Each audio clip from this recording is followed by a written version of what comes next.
Hi guys, के छ? सन्चै राम्रै हुनुहुन्छ होला है सबैजना। गाउँमा त अब दसैँ को चलपल एकदम छ। अहिले सराद चलिरहेछ। 16 सराद 9 दुर्गा पछि त दसैँ हो। के गर्नु साथी, परदेशी हो। अब घर आउन पनि पाइएन, छुट्टी पाइएन। यस्तै छ, हेर्नुहोस् जिन्दगी, परदेशी हो। अब भन्ने बित्तिकै कहाँ पाइन्छ होला। सायद तिहारसम्म आउँछु होला। बुवा मम्मी टेन्सन नगर्नु होला। तिहारमा चाहिँ आउँछु, भगवानको कृपाले गर्दा पक्कै पनि आउनेछु। तिहारमा रमाइलो हुन्छ, टेन्सन नगर्नु होला। दसैँमा त आउनु पाइएन, छुट्टी नै मिलेन। के गर्ने, परदेशी जीवन हो।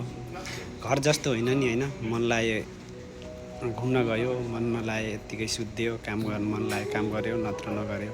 त्यस्तो होइन नि, होइन। परदेशी ठाउँमा त अर्काको काम गर्ने हो।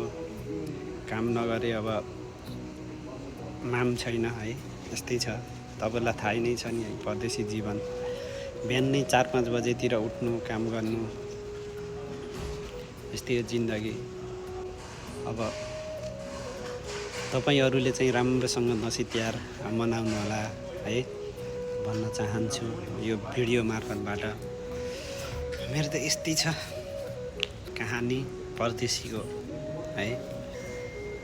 भन्न चाहन्छु साथीहरू सबैलाई धेरै माया मिठो सम्झना यही भिडियोको सन्देश मार्फत गर्न चाहन्छु है। अरू त एकदम सन्चै राम्रै हुनुहुन्छ होला भन्ने आश साथ है।